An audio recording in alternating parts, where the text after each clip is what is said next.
देश के मथुरा जिले में स्थित एक महत्वपूर्ण धार्मिक और ऐतिहासिक शहर है। ये भगवान श्री कृष्ण के जीवन से गहराई से जुड़ा हुआ है। यहाँ वृंदावन नगरी के कुछ प्रमुख पहलुओं के बारे में बताया गया है।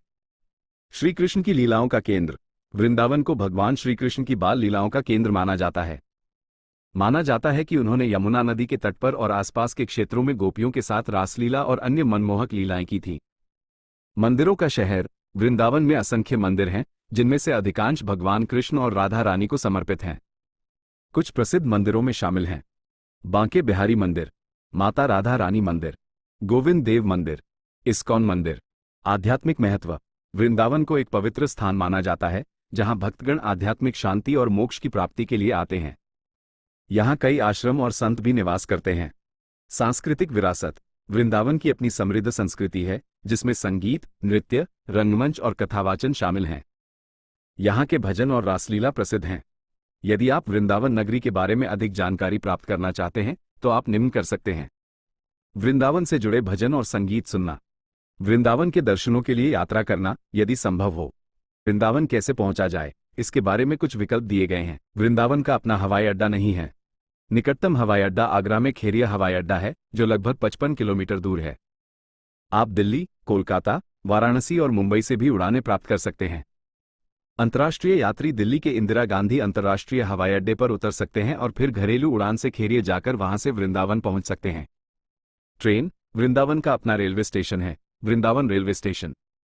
ये स्टेशन दिल्ली, लखनऊ, बेंगलुरु, चेन्नई, भोपाल, कोयंबटूर, अहमदाबाद, औरंगाबाद जैसे प्रमुख शहरों से जुड़ा हुआ है। सड़क मार्ग। अच्छी तरह से पक्की सड़कों और राजमार्गों का एक बड़ा नेटवर्क वृंदावन को उत्तर प्रदेश के पड़ोसी शहरों और अन्य राज्यों से जोड़ता है। दिल्ली, आगरा, गुड़गांव और मथुरा जैसे विभिन्न नजदीकी स्थानों से सरकारी और निजी बसें चलती हैं। आप इन शहरों से अपनी गाड़ी से भी वृंदावन जा सकते हैं। आपको सबसे सुविधाजनक विकल्प चुनने में मदद करने के लिए आप ये भी विचार कर सकते हैं। आपका प्रारंभिक बिंदु कहाँ है? आपका बजट क्या है? यात्रा में लगने वाला समय आपकी कितनी प्राथमिकता है?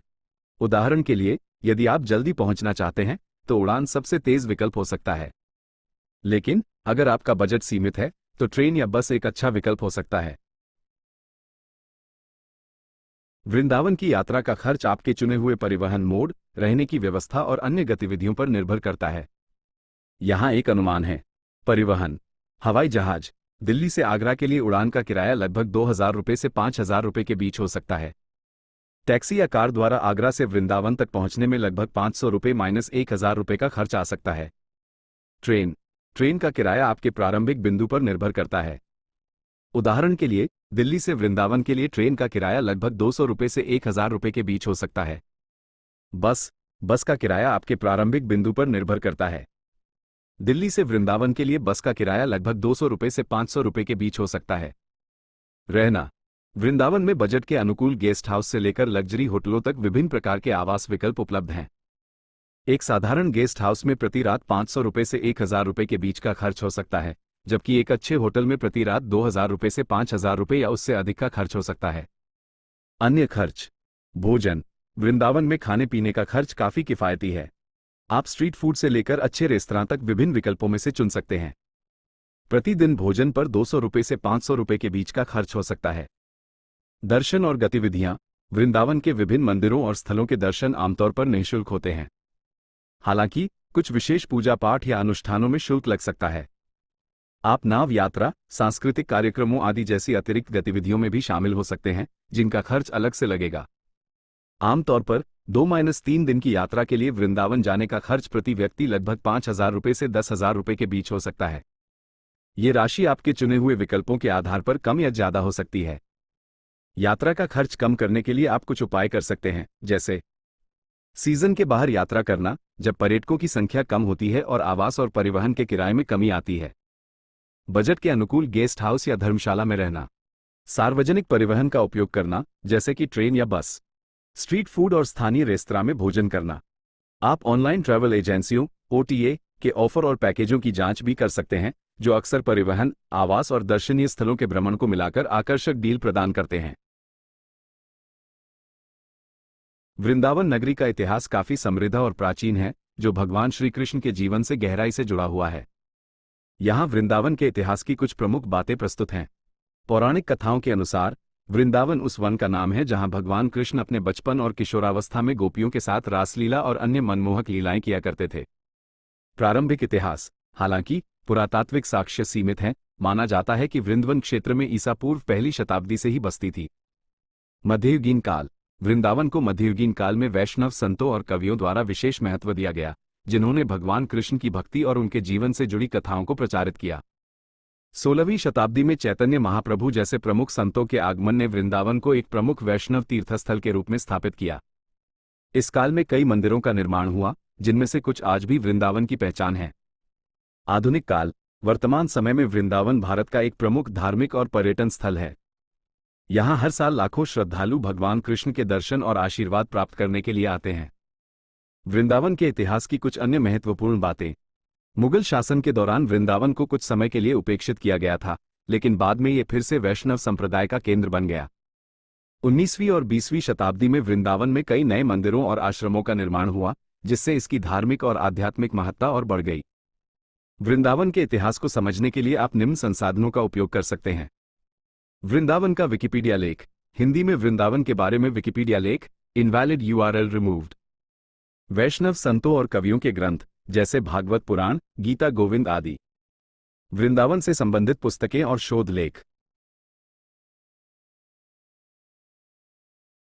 निश्चित रूप से वृंदावन नगरी के बारे में और भी अधिक जानकारी प्राप्त करने के लिए आप निम्न कर सकते हैं। त्योहार और उत्सव। वृंदावन में साल भर कई तरह के त्योहार और उत्सव मनाए जाते हैं, जिनमें से कुछ प्रसिद्ध हैं। लठामार होली। रंगों के त्योहार होली को वृंदावन में अनोखे ढंग से मनाया जाता है, जहां पुरुषों को महिलाएं लाठियों से प्लेफुली पीटती हैं। श्री कृष्ण जन्माष्टमी। भगवान श्री कृष्ण के जन्मदिन को वृंदावन में बड़े उत्साह के साथ मनाया जाता है। मंदिरों में विशेष पूजा अर्चना होती है और रात में भव्य झांकियां निकाली जाती हैं। रंगभरनी एकादशी।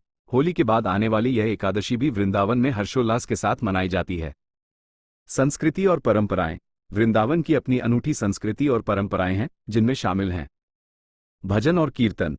वृंदावन में भगवान कृष्ण के भजन और कीर्तन की परंपरा सदियों से चली आ रही है। यहाँ के मंदिरों और गलियों में हर समय भक्तिमय संगीत सुनाई देता है। रंगोली और कला। वृंदावन में रंगोली बनाने की कला का विशेष महत्व है। साथ ही मंदिरों की वास्तुकला और चित्रकारी भी देखने लायक होती है। कथावाचन। वृंदावन में भगवान कृष्ण की कथाओं का वाचन और श्रवण एक महत्वपूर्ण धार्मिक अनुष्ठान है। आसपास के दर्शनीय स्थल। वृंदावन के आसपास कई अन्य दर्शनीय स्थल हैं, जिनमें आप जा सकते हैं। मथुरा। भगवान कृष्ण का जन्मस्थान मथुरा वृंदावन से लगभग 15 किलोमीटर दूर है। यहाँ कई ऐतिहासिक मंदिर और धार्मिक स्थल हैं। गोवर्धन। भगवान कृष्ण द्वारा गोवर्धन पर्वत को उठाने की कथा प्रसिद्ध है। ये स्थान वृंदावन से लगभग 25 किलोमीटर दूर है। बरसाना। यह माना जाता है कि बरसाना में राधा रानी का जन्म हुआ था। यहाँ का लड्डू गोपाल मंदिर प्रसिद्ध है। आप वृंदावन जाने से पहले इन स्थानों के बारे में भी जानकारी प्राप्त कर सकते हैं, ताकि आप अपनी यात्रा को और भी समृद्ध बना सकें। देश के मथुरा जिले में स्थित एक महत्वपूर्ण धार्मिक और ऐतिहासिक शहर है। ये भगवान श्री कृष्ण के जीवन से गहराई से जुड़ा हुआ है। यहाँ वृंदावन नगरी के कुछ प्रमुख पहलुओं के बारे में बताया गया है। श्री कृष्ण की लीलाओं का केंद्र। वृंदावन को भगवान श्री कृष्ण की बाल लीलाओं का केंद्र माना जाता है।